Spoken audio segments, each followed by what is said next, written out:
Praise the lord.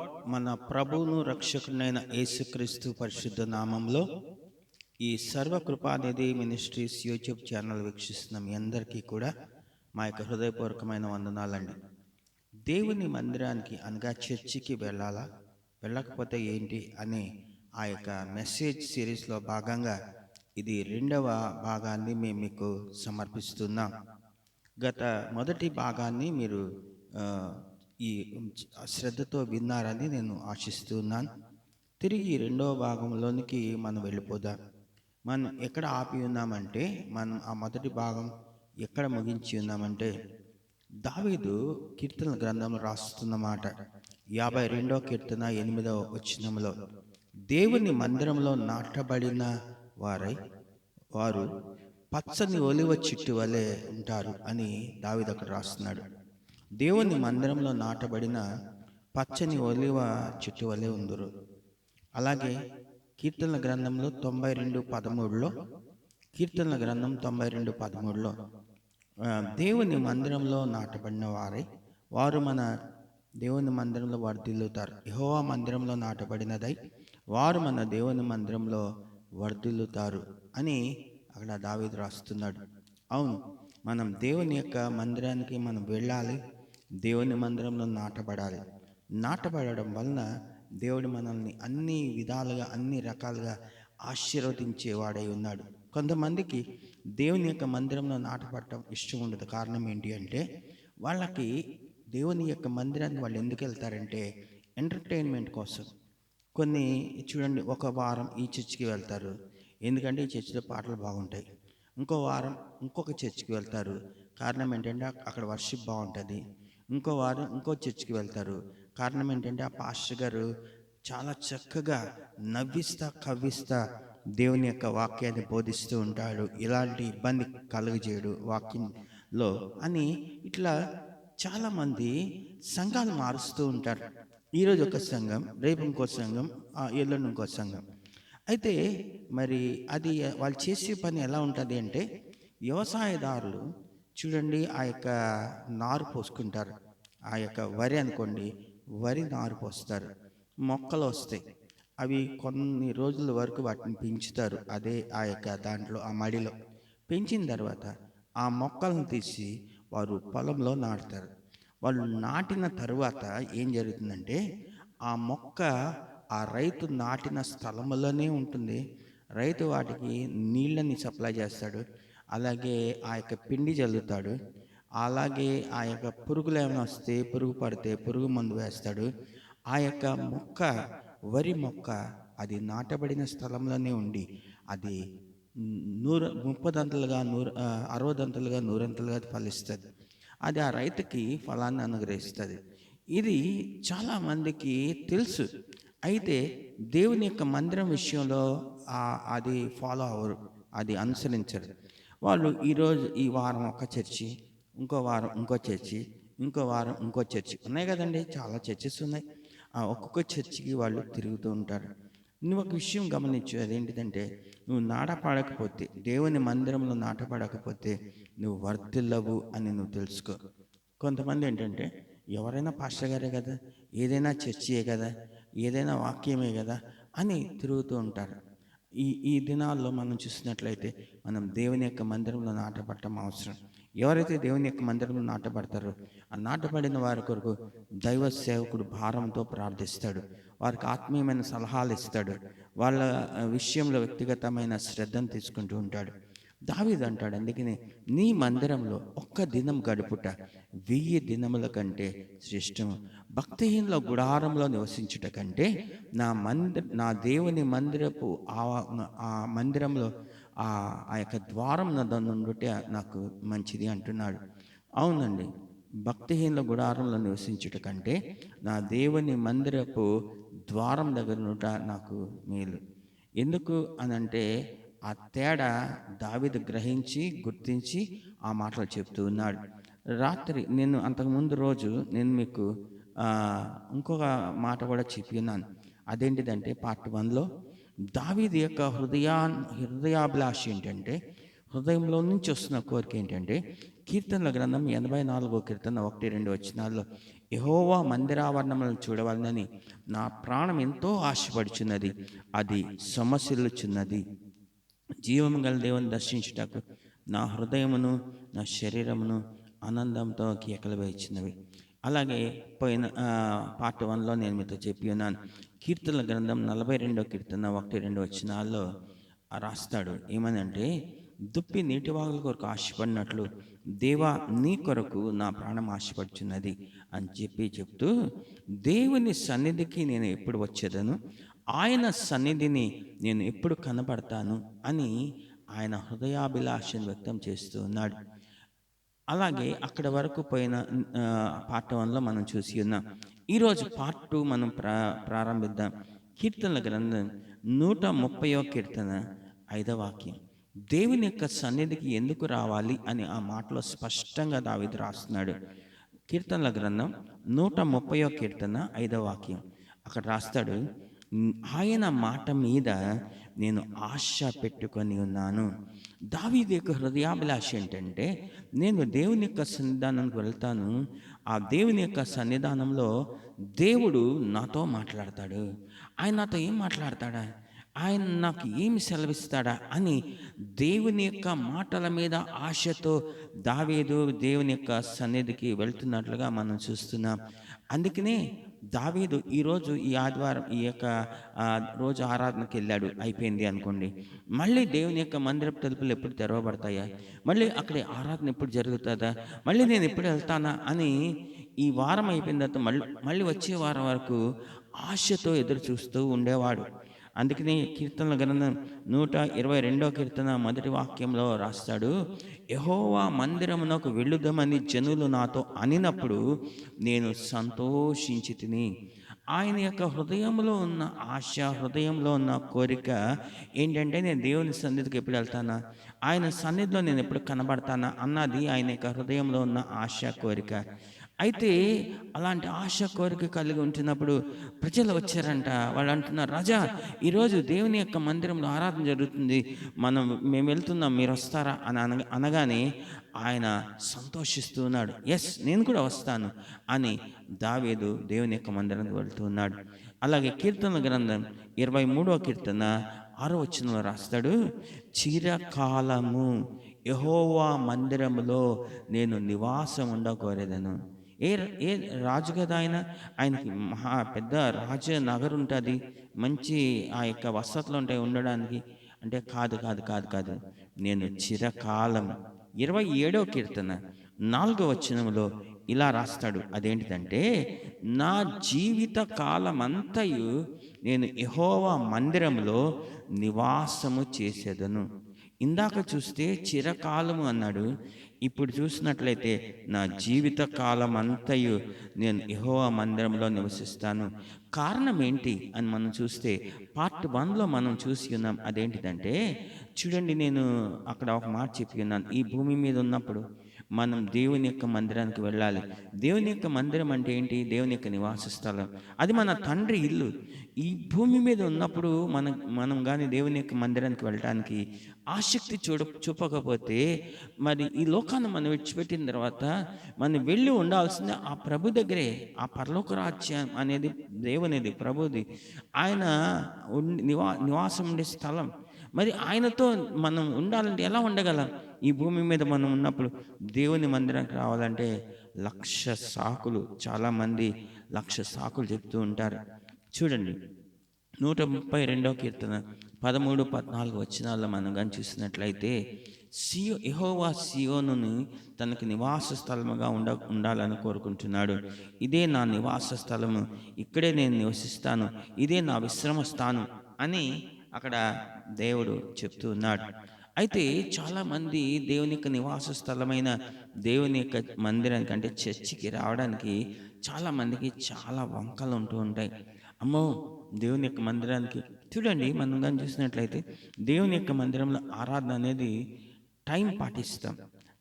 ఇన్ని గంటలకు ప్రారంభిస్తాం, ఇన్ని గంటలకు ముగిస్తాం అని ఆ యొక్క టైం అనేది పాటిస్తాం. కానీ చాలామంది వారమంతా నువ్వు నీ సొంత కార్యక్రమాలను వాడుకుంటూ ఉన్నావు. అయితే ఆదివారం అనేది దేవుని యొక్క రోజు. పాత నిబంధన దినాల్లో మనం చూసినట్లయితే మన పితరులు అది ఖచ్చితంగా పాటించారండి. వాస్తవంగా లెక్క ఏంటంటే, దేవుని రోజు మొత్తం దేవునికే ఇవ్వాలి. అంటే మనం అదంతా కూడా ఆ రోజంతా దేవునికే ఇవ్వాలి. దేవుని మందిరంలో ఉండాలని మనం ఆశపడాలి. కానీ చాలామంది ఆ రోజే ఏదో కార్యక్రమాలు పెట్టుకుంటూ ఉంటారు. ఊరు ప్రయాణాలు పెట్టుకుంటూ ఉంటారు. లేదా పనులు పెట్టుకుంటూ ఉంటారు. చాలా నిర్లక్ష్యంగా ఉంటూ ఉంటారు దేవుని యొక్క మందిరం అంటే. కొంతమందేమో ఆ రోజే బంధువులొస్తారు వాళ్ళ ఇంటికి. వాళ్ళ పిల్లలు, సొంత పిల్లలొస్తారు. దేవుని యొక్క మందిరానికి రావడం మానేస్తూ ఉంటారు. అయితే నా ప్రియమైన సహోదర, సహోదరులారా, ఒక్కటి నువ్వు ఆలోచించు. అదేంటిదంటే, దేవుని యొక్క మందిరానికి మనం వెళ్ళాలి. అలాగే కీర్తనల గ్రంథం 128 కీర్తన 5వ వచనంలో మనం చూసినట్లయితే, సియోన్‌లో నుండి యెహోవా నిన్ను ఆశీర్వదించును. నీకు ఆశీర్వాదం కావాలా? నీవు సియోనుకి వెళ్ళాలి. సియోన్ అంటే దేవుని యొక్క నివాస స్థలం. దేవుని యొక్క నివాస స్థలం అంటే దేవుని యొక్క మందిరం. అయితే పాత నిబంధన కాలంలో మనం గాని చూసినట్లయితే, మన పితరులండి దేవుని యొక్క మందిరానికి వెళ్ళే విషయంలో ఎంత శ్రద్ధ తీసుకునేవాళ్ళంటే, మందిరం ఎంత దూరమైనా వాళ్ళు వెళ్ళేవాళ్ళు అని దేవుని యొక్క వాక్యం సెలవిస్తూ ఉంది. ఈ రోజుల్లో చూస్తే మన ఇంటి ముందు, మన ఇంటి పక్కన, మన ఇంటి వెనక, మనం ఉన్న పేట, కాలనీ, మనం ఉంటున్న ఊర్లో దేవుని యొక్క మందిరాలు ఉంటూ ఉన్నాయి. కానీ ఆ రోజుల్లో మనం చూసినట్లయితే కొన్ని దినములు ప్రయాణం చేసి వెళ్తూ ఉండేవాళ్ళు. హన్నా, ఎల్కానా షిలోహులో ఉన్న దేవుని యొక్క మందిరానికి వెళ్ళేవాళ్ళు. ఇంకా మనం చూసినట్లయితే కృత నిబంధనలోకి వచ్చి చూసినట్లయితే ఆఫ్రికా ఖండములో ఉన్న ఇథియోపియా అనే దేశం నుండి ఆ యొక్క నపుంసకుడు రథంలో యెరూషలేముకి వచ్చేవాడు ఆరాధనకి.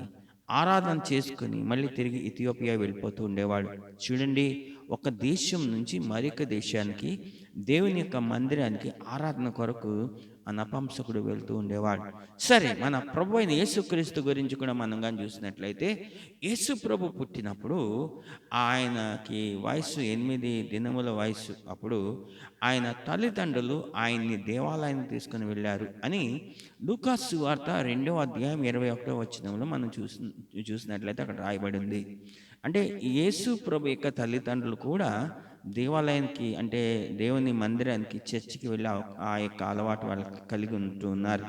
అలాగే లూకాసు సువార్త 2వ అధ్యాయం 41, 42 వచనాల్లో ఆయనకు 12 సంవత్సరాల వయసు వచ్చినప్పుడు వాళ్ళు ఆయన దేవాలయం తీసుకుని వెళ్ళారు. చూడండి, అక్కడ మనం ఒక విచిత్రకరమైన విషయాన్ని గమనిస్తాం. దేవాలయానికి వెళ్ళారు, ఆరాధన అయిపోయింది. అందరూ కూడా వాళ్ళ ఇళ్ళకి వాళ్ళు వెళ్ళిపోతున్నారు. వాళ్ళ ఇంటికి వాళ్ళు వెళ్ళిపోతున్నప్పుడు మనం చూసినట్లయితే యేసు ప్రభు యొక్క తల్లిదండ్రులు, వాళ్ళ బంధువులు, వాళ్ళ ఊరు వాళ్ళందరూ కలిసి బయలుదేరి వెళ్ళిపోతున్నారు. అయితే యేసు ప్రభుకి 12 సంవత్సరాల వయస్సు. ఆయన దేవాలయంలోనే ఉండిపోయాడు. అయితే అది వాళ్ళు చూసుకోలేదు, తెలుసుకోలేదు. వాళ్ళ బంధువులతో కలిసి ఉన్నాడులే అనుకున్నారు. వాళ్ళు ఒక్క రోజు ప్రయాణం చేసి వెళ్ళారు. ఇంకా వాళ్ళ ఇంటికి చేరల. మార్గ మధ్యములోనే వాళ్ళు ఆగినప్పుడు, భోజనాలు చేయడానికి ఆగినప్పుడు వాళ్ళు వెతుక్కుంటే యేసు అక్కడ కనబడలేదు. యేసు ప్రభు కనబడలేదు. అందుకనే మళ్ళీ ఒక రోజు ప్రయాణం చేసి వాళ్ళు యెరూషలేం దేవాలయానికి వచ్చినట్లుగా మనం చూస్తూ ఉన్నాం.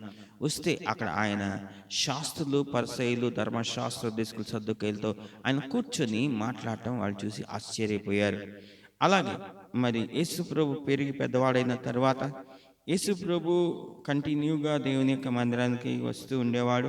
ఆయన వయసు 30 సంవత్సరాలు వచ్చే వరకు. ఆయన పెరిగి పెద్దవాడైన తర్వాత మార్కు సువార్త 11వ అధ్యాయం 15-17 వచనాలు, 15-17.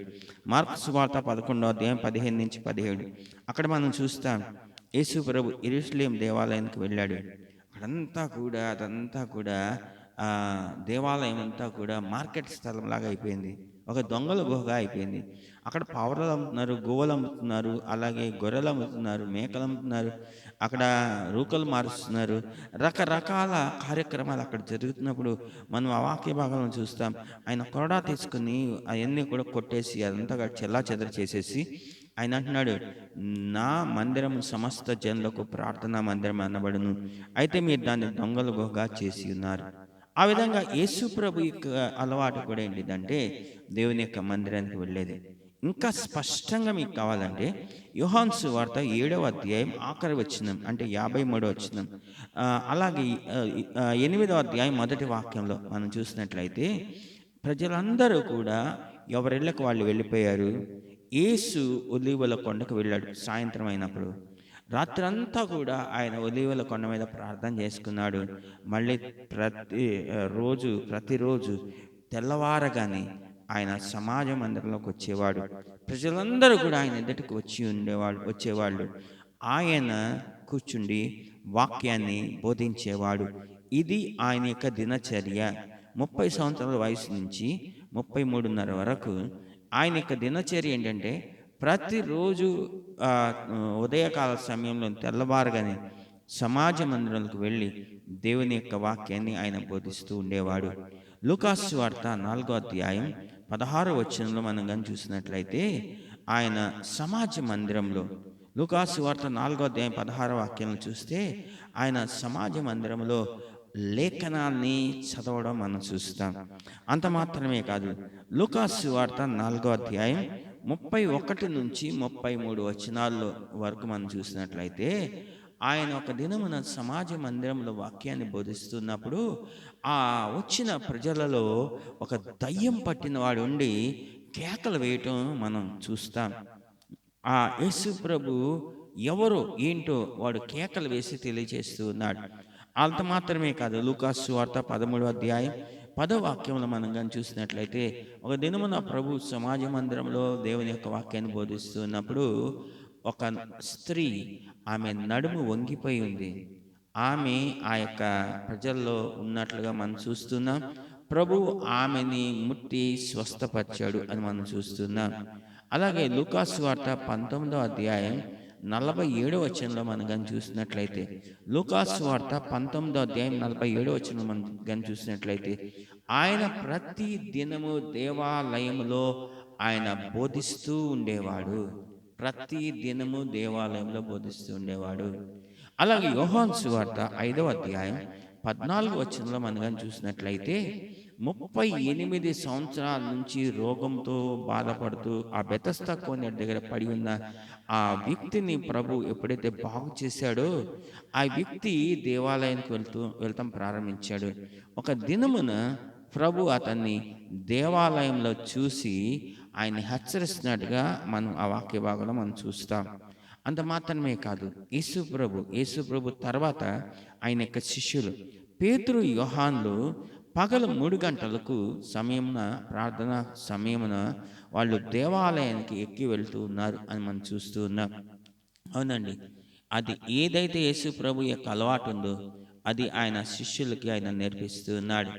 అలాగే అపోస్తుల కార్యములు మరి 2వ అధ్యాయం 46-47 వచనాల్లో మనం కానీ చూసినట్లయితే, ఆది అపోస్తుల యొక్క సంఘంలో అపోస్తులు అలవాటు చేసింది ఏంటంటే, ఆ వచనాల్లో మనం చూస్తాం, వారు ప్రతి దినము దేవాలయములో తప్పక కూడుకొనొచ్చు, ఇంటింటా రొట్టె విరుచుచు ఎడతెగక ప్రార్థన చేయుచు ఉండిరి అని అక్కడ రాస్తాడు. అవునండి, ఆది అపోస్తుల కాలంలో ఉన్న సంఘం యొక్క పరిస్థితి అది. వారు ప్రతి దినము దేవాలయంలో తప్పక కూడుకునేవాడు. ఈ రోజుల్లో మనం చూసినట్లయితే, వారంలో ఒక్కరోజైన ఆదివారం అయినా దేవుని మందిరానికి రావడం మనకు చాలా బ్రహ్మాండం అయిపోతూ ఉంది, చాలా గొప్ప అయిపోతూ ఉంది. అయితే అది చాలా తప్పు అని నువ్వు తెలుసుకొనవలసిన దానివై ఉన్నావు. ఇది దేవుని యొక్క మందిరానికి వెళ్ళటం అనేది ప్రభు ఒక ఆజ్ఞగా పెట్టి ఉన్నాడు. మళ్ళీ చెప్తున్నాను, దేవుని యొక్క మందిరానికి వెళ్ళడం అనేది ప్రభు ఒక ఆజ్ఞగా పెట్టి ఉన్నాడు. హెబ్రీయులకు రాసిన పత్రిక 10వ అధ్యాయం 24-25 వచనాల్లో మనం కానీ చూసినట్లయితే, కొందరు మానుకొనుచున్నట్లుగా, నేను ఇందాక చెప్పాను, చాలా కారణాల చేత కొంతమంది దేవుని యొక్క మందిరానికి రాకుండా మానుతూ ఉన్నారు. కొందరు మానుకొనుచున్నట్లుగా మీరు సమాజముగా కూడుకొనుట మానకూడదు అని ఖచ్చితమైన హెచ్చరిక, ఖచ్చితమైన ఆజ్ఞ అక్కడ మనకి ఇవ్వబడతా ఉంది. చాలా మందికి దేవుని మందిరానికి మనం వెళ్ళాలి అనేది ఒక ఆజ్ఞ అని చాలా మందికి తెలియదు. మనం ధర్మశాస్త్రం అంతా, వాక్యమంతా పాటిస్తాం, కానీ ఈ విషయంలోనే మనం తప్పిపోతూ ఉన్నాం. ఒక్క వారమే కదా, ఒక్క ఆదివారమే కదా, నెలలో 5 ఆదివారాలు ఉంటే ఒక్క ఆదివారమే కదా నేను మానింది, 2 ఆదివారాలే కదా! అపవాదైన సాతాను ఏం చేస్తూ ఉంటాడంటే, ఇలా మనల్ని మోసం చేస్తూ ఉంటాడు. చూడండి, ఒక్క ఆదివారం తప్పిపోయినా నువ్వు తప్పిపోయినట్టే. నెలలో 2 ఆదివారాలు తప్పిపోయినా నువ్వు తప్పిపోయినట్టే. ఒకటి గుర్తుపెట్టుకో, అదేంటిదంటే యాకోబు పత్రికలో రాస్తాడు. నాకు అదంతా రెఫరెన్స్‌లు చెప్పి చదవడానికి టైం లేదు. రాస్తాడు, ఎవడైనను ధర్మశాస్త్రం అంతా గైకొని ఒక్క ఆజ్ఞ విషయంలో తప్పిపోయిన ఎడల వాడు ధర్మశాస్త్రం అంతటి విషయంలో అపరాధి అవుతాడు అని లేఖనాలు సెలవిస్తున్నాయి. కాబట్టి ఈ దినమున నా ప్రియమైన సహోదర సహోదరి, నువ్వు ఆలోచించి గమనించు. నీవు అంతా పాటిస్తున్నావు, ఆజ్ఞలన్నీ పాటిస్తున్నావు, కానీ ఈ ఒక్క ఆజ్ఞ విషయంలో నువ్వు తప్పిపోతున్నావు. కొంతమంది వంతలు పెట్టుకుంటారండి. నువ్వు దేవుని మందిరానికి వెళ్తున్నావా అని ఈ యొక్క సహోదరి ఆ సహోదరిని అడుగుతుంది. నేను వెళ్ళట్లేదు లే, నాకు కొంచెం పని ఉందంటే, నువ్వు వెళ్ళకపోతే నేను కూడా వెళ్ళాలి అని ఒకళ్ళని బట్టి ఒకళ్ళు నడుస్తూ ఉన్నారు. కాదు కాదు, ప్రతి ఒక్కరి చేతిలో బైబిల్ ఇవ్వబడింది. ప్రతి ఒక్కరికి ఇది ఒక ఆజ్ఞానం అని తెలుసుకోవాలి. చూడండి, ఆ వాచనంలో మనం చూస్తాం, కొందరు మానుకొంచున్నట్లుగా మీరు సమాజంగా కొట్టుకుంటే మానక ఆ దినము సమీపించడం నువ్వు చూచిన కొలది మరి ఎక్కువగా నువ్వు అలాగ చేయాలి అని దేవుని యొక్క వాక్యం సెలవిస్తూ ఉంది. ఎక్కువగా చేయటం అంటే ఏంటి? ఇదివరకు నువ్వు ఆదివారం మాత్రమే దేవుని మందిరానికి వెళ్ళేదాన్ని. ఇప్పుడు ఆదివారమే కాదు, దేవుని మందిరం ఇప్పుడు తెరవబడి ఆరాధన జరిగిన, అలాగే దేవుని యొక్క మందిరం మూలంగా గృహకూటాలు పెట్టబడుతూ ఉంటాయి, అనేక సభలు పెడుతూ ఉంటారు దైవ సేవకులు. నువ్వు కూడుకుంటా మానక నువ్వు కూడుకుంటూనే ఉండాలి. దేవుని యొక్క రాకడ సమీపించడం మనం చూసిన కొలది మరి ఎక్కువగా కూడుకోవాలని దేవుని యొక్క వాక్యం సెలవిస్తూ ఉంది. నీవు ఇది ఖచ్చితంగా పాటించవలసిన వారు ఉన్నావు. అవునండి, కీర్తనల గ్రంథంలో మనం కానీ చూసినట్లయితే 100వ కీర్తనలో మనం కానీ చూసినట్లయితే మనం ఆ కీర్తన అంతా కూడా దేవుని యొక్క సన్నిధికి వెళ్ళే వాళ్ళ గురించే రాయబడుతుంది. చూడండి, మనం దేవుని యొక్క మందిరానికి వెళ్ళాలి. అయితే ఆ వెళ్ళేది ఎలా వెళ్ళాలి అనేది మనం కానీ చూసినట్లయితే అక్కడ కీర్తనకారుడు రాస్తున్నాడు చాలా స్పష్టంగా. ఏమంటున్నాడంటే, సమస్త దేశములారా యెహోవాకు ఉత్సాహధ్వని చేయుడి. ఓకే, బానే ఉంది. సంతోషముతో యెహోవాను సేవించుడి, ఉత్సాహగానము చేయుచు ఆయన సన్నిధికి రండి. దేవుని మందిరానికి ఎలా వెళ్ళాలి, ఎలా రావాలి అంటే మనం ఉత్సాహగానం చేస్తా రావాలి. కొంతమంది దేవుని యొక్క మందిరానికి వస్తారు. ఎలా వస్తారు అంటే, ఒకసారి ఒక బ్రదర్ నాకు వాట్సాప్ పెట్టాడు. దాంట్లో చూస్తే తాబేలు నడుచుకుంటా వెళ్తూ ఉంది, అటు ఇటు చూసుకుంటా. చాలామంది ఆ విధంగా దేవుని యొక్క మందిరానికి నిదానంగా వస్తారు. ఎంత నిదానంగా అంటే అంత నిదానం. మన పలకరిస్తా, అని పలకరిస్తా, దారిలో అటు చూసుకుంటా ఇటు చూసుకుంటా, చూడండి అసలు చీమలు చచ్చిపోతాయేమో అన్నట్టుగా స్లోగా వస్తూ ఉంటారు. చూడండి, ఈ యొక్క కొంతమంది ఏం చేస్తూ ఉంటారంటే, మేము మైక్ పెడతాం. ఆ మైక్ పెట్టినప్పుడు ఆ మైక్ వాళ్ళ ఇంటి వరకు వినిపిస్తూ ఉంటుంది. మేము ఎందుకు పెడతామంటే ఒక బలమైన ఉద్దేశం మాది. అదేంటిదంటే, ఈ మైక్ ద్వారా ఎవరైతే ఇళ్లలో ఉంటూ దేవుని యొక్క వాక్యాన్ని వింటూ ఉంటారో, అంటే విడుదల లేక దేవుని మందిరం రావడం విడుదల లేక ఉంటారు, వాళ్ళకి ఈ మైక్ ద్వారా దేవుని మాటలు వినిపించాలి అనే ఒక గొప్ప ఆశతో మేము పెడితే, వీళ్ళు దేవుని యొక్క మందిరానికి వచ్చేవాళ్ళు, వీళ్ళకి మంచి స్వేచ్ఛ ఉంది. అయినా వీళ్ళు ఏం చేస్తారంటే, ప్రారంభ ప్రార్థనే కదా అయ్యగారు చేసింది, పాటలే కదా పాడుతున్నది, సాక్ష్యాలే కదా చెప్తున్నది, ఆరాధనే కదా చేస్తున్నది, వాక్యం ముఖ్యంలే, వాక్యం టైంకి వెళ్దాం అని. చూడండి, ఆ మైక్ ఆన్ చేసినప్పుడు వాళ్ళు లేస్తారు. అప్పుడు పనులు ప్రారంభిస్తారు. నిదానంగా చేసుకుంటా ఉంటారు. ఆ పనులంతా చేసుకొని వాక్యం ప్రారంభించే టైంకి అప్పుడు నీట్గా స్నానం చేసి రెడీ అయ్యి వాళ్ళు వాక్యం సగం అయిపోయిందతో వస్తూ ఉంటారు. కొంతమంది వాక్యం ఏముందిలే, చివరిలో ఆశీర్వాదం ఇస్తారు అయ్యగారు, ఆశీర్వాదంకైనా మనం అందుకుందామని చెప్పి వాక్యం అంతా అయిపోయిన తర్వాత ముగింపు ప్రార్థన చేసే టైంలో వస్తూ ఉంటారు. ఇది చాలా తప్పు నా ప్రియమైన సహోదరుడు సహోదరి. మా గురువు గారు పాస్టర్ జి దేవరాజు గారు మాతో ఒక సత్యాన్ని చెప్పారు. అదేంటిదంటే, మనం ఒక టైం నిర్ణయించుకున్నామంటే, ఆరాధనకు ఒక టైం నిర్ణయించుకున్నామంటే, ఆ టైంకి ముందే మన ప్రభు అయిన యేసుక్రీస్తు వచ్చి అక్కడ కూర్చొని ఉంటాడు. చూడండి, టైం కన్నా ముందే ఆయన వచ్చి కూర్చొని ఉంటాడు. ఆయన చూస్తూ ఉంటాడు ఎవరెవరు వస్తున్నారా, ఏ టైంకి వస్తున్నారా? చూడండి, ఉద్యోగాలకు వెళ్ళినప్పుడు మనకి తంబు పెడతారు, లేకుంటే ఫేస్ పెడతారు. కాబట్టి అది తంబు పెట్టినప్పుడు, ఫేస్ పెట్టినప్పుడు నేను టైంకి వెళ్ళాలి, నేను లేట్ అయితే నాకు లేట్ మార్క్ వేస్తారు, నాకు సెలవు ఇచ్చేస్తారు, నాకు అది ఏమంటారు సెలవు కింద పరిగణిస్తారని పరిగెత్తుకొని వెళ్తారు జాబ్స్‌కి వెళ్ళినప్పుడు. ఇదివరకు సినిమా హాల్‌కి వెళ్ళేవాళ్ళు. ఆ సినిమా హాల్‌కి వెళ్ళినప్పుడు డబ్బులు పెట్టుకొని టికెట్ కొనుక్కుంటున్నాం కాబట్టి మనం త్వరగా వెళ్ళాలి. సినిమా స్టార్టింగ్ నుంచి చూడాలి. లేతే కథ అర్థం కాదని సినిమా కోసం పరిగెత్తుకొని వెళ్ళేవాళ్ళు. కానీ దేవుని యొక్క మందిరానికి వచ్చేటప్పుడు మాత్రం నిదానంగా వస్తూ ఉంటారు. అలాగే వాళ్ళ ముఖాలు చూసినట్లయితే ఏదో పోగొట్టుకున్నట్లుగా ఉసూరుమంటూ వస్తా ఉంటారు. సరే వస్తారు, కూర్చుంటారు. కూర్చున్న తర్వాత వాళ్ళు ఏదో ఆలోచిస్తూ ఉంటారు. మనిషి ఇక్కడ, మనసు ఎక్కడో తిరుగుతా ఉంటది. దైవ సేవకుడు దేవునికి ఆత్మతో ప్రేరేపించబడి వాక్యం చెప్తుంటే ఆ వాక్యం వలన ఏ ప్రయోజనం ఉండదు. అయితే మందిరం అయిపోయింది, ఆరాధన అయిపోయింది.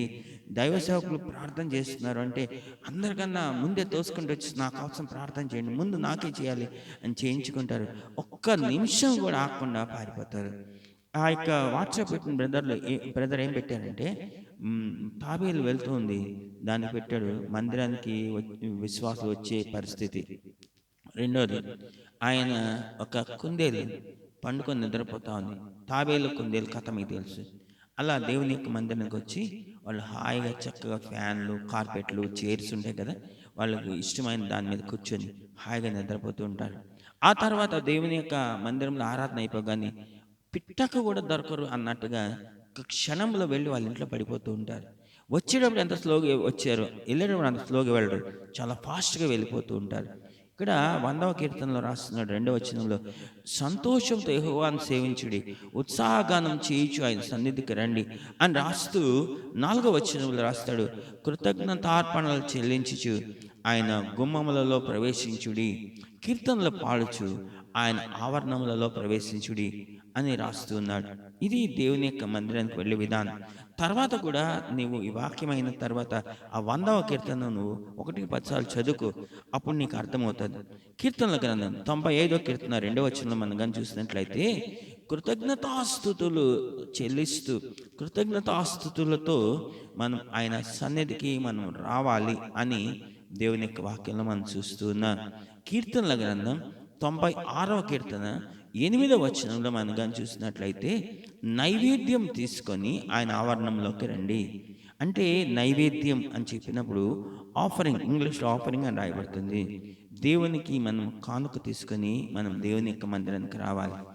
చాలామంది ఏం చేస్తూ ఉంటారంటే, ఈ మాటలు నేను చెప్తున్నాను కదా, ఆ నైవేద్యం తీసుకొని రావాలి అంటే కానుక తీసుకొని రావాలి అని కొంతమంది దేవుని యొక్క మందిరానికి రాకపోవడానికి కారణం ఏంటంటే, మా దగ్గర డబ్బులు లేవు, మాకు కానుక వేయటానికి డబ్బులు లేవు, అందుకనే మేము దేవుని మందిరం రావడం లేదు. చాలా తప్పండి. నీవు కానుక లేదు అని నువ్వు దేవుని యొక్క మందిరం రావడం చాలా తప్పు, రాకపోవడం చాలా తప్పు. బైబిల్‌లో మనం చూస్తే ప్రభు ఒక దినమున దేవాలయంలోకి వచ్చి ఉన్నాడు. అందరూ ఇట్లాగా ఆరాధనకు వచ్చారు, ఆరాధన అయిపోయింది. కానుకలు వేస్తున్నప్పుడు ప్రభు ఆ కానుకల పెట్టి దగ్గరికి వచ్చి ఉన్నాడు. గొప్పవాళ్ళు వచ్చి వాళ్ళకి కలిగిన ఐశ్వర్యంలోంచి కొంత వేస్తూ ఉన్నారు. అయితే ఒక బీద విధవరాలు, ఆమెకి 2 కాసులు ఉన్నాయి, వచ్చి సీక్రెట్‌గా రహస్యంగా వచ్చి ఆ కానుకల పెట్టెలో వేసి వెళ్ళిపోతా ఉంది. గమనించండి, నీ దగ్గర ఉంటే నువ్వు దేవునికి ఇవ్వు, నీ దగ్గర లేకపోతే దేవునికి తెలుసు. కాబట్టి ఇది మాత్రం నువ్వు మర్చిపోద్దు. దేవుని మందిరానికి వెళ్ళడం చాలా ప్రాముఖ్యం. అలాగే దేవుని యొక్క మందిరంలో అర్పణలు లేదా కానుకలు అర్పించడం కూడా చాలా ప్రాముఖ్యం.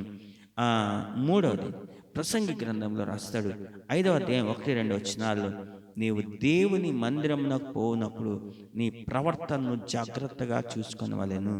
అవునండి, మనం దేవుని మందిరానికి వెళ్ళేటప్పుడు మన ప్రవర్తనని చూసుకున్నాం అంటే దాని అర్థం ఏంటి అంటే, మనలో కోపం, మనలో కక్ష, పగ, లేదా మనలో క్రోధం, లేదా మనలో అసూయ, ఇట్లాంటివి అన్నీ కూడా ప్రక్కన పెట్టి మనం దీన మనసుతో దేవుని యొక్క మందిరానికి లేదా చర్చికి మనం వెళ్ళవలసిన వాళ్ళమై ఉన్నాం. కొంతమంది సంవత్సరం అంతా రారు, కానీ 2 సందర్భాలు వస్తారు. అది ఎప్పుడు అంటే, ఒకటి క్రిస్మస్ పండుగ, ఇప్పుడు వస్తుంది కదా, క్రిస్మస్ పండుగకి వస్తారు. కొంతమంది జనవరి 1కి వస్తారు, కొంతమంది ఈస్టర్ పండుగకి వస్తారు, కొంతమంది గుడ్ ఫ్రైడేకి వస్తారు. వాళ్ళని ఏమంటారంటే పండగ కొరకు వచ్చేవాళ్ళు, పండగ క్రైస్తవులు. మనం పండగ కొరకు మనం రావడం కాదు, మనం క్రమంగా దేవుని యొక్క మందిరానికి వెళ్ళాలి. ఆఖరి మాటలు నేను చెప్పి ముగిస్తాను. చూడండి, మనం క్రొత్తగా బాప్తిస్మం పొందిన వాళ్ళ గురించి నేను చెప్తున్నాను. నువ్వు క్రొత్తగా బాప్తిస్మం పొందావు, పేతురు పత్రికలో రాయబడుతుంది, నువ్వు క్రొత్తగా జన్మించిన శిశువుని పోలి ఉన్నావు. క్రొత్తగా జన్మించిన శిశువు ఏం చేస్తుందంటే తల్లి పాలు తాగుతూ ఉంటుంది. ఎందుకు తాగాలి? 2 కారణాలు. ఒకటి, బ్రతకడానికి తాగాలి. 2, ఎదగడానికి తాగాలి.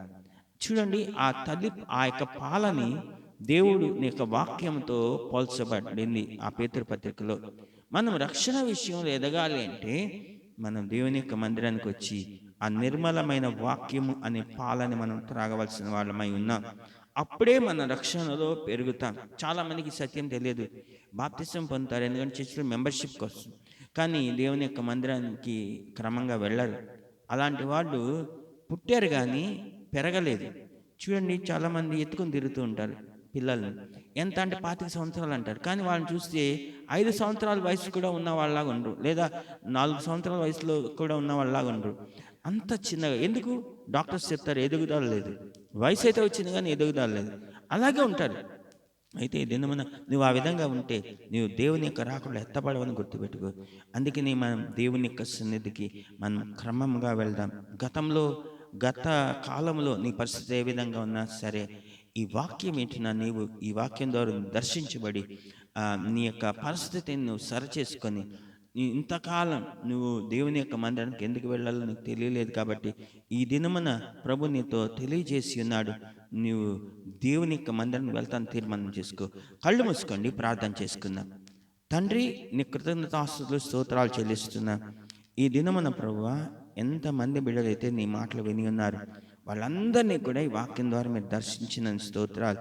అవును ప్రభువా, మేము నీ సన్నిధికి వెళ్ళాలి, నీ మందిరానికి వెళ్ళాలి, నీ చర్చికి వెళ్ళాలి అన్నది మీరు మాకు ఉంచిన ఆజ్ఞని మేము నెరవేర్చాలి. ఆజ్ఞ అతిక్రమమే పాపం అని వాక్యంలో రాయబడుతుంది. ఇంతకాలం ప్రభువా, ఈ వాక్యం వింటున్న బిడ్డలు చాలామంది నీ సన్నిధికి వెళ్ళడం అనేది నిర్లక్ష్యం చేసి ఉన్నారు. అయితే ఈ దినం నీ వాక్యం ద్వారా నీ బిడ్డలు మీరు దర్శించిన స్తోత్రాలు. ఈ దినం ఈ వాక్యం ద్వారా బిడ్డలు దర్శించబడి, గత కాలంలో బిడ్డలు ఏ విధంగా భక్తి చేసినా ఈ దినం మొదలుకొని తమ పరిస్థితులు సరిచేసుకొని మార్చుకొని క్రమంగా నీ నీ యొక్క మందిరానికి చర్చికి వెళ్ళే వాళ్ళగా ఉన్నట్లు మీరు సహాయం చేయండి.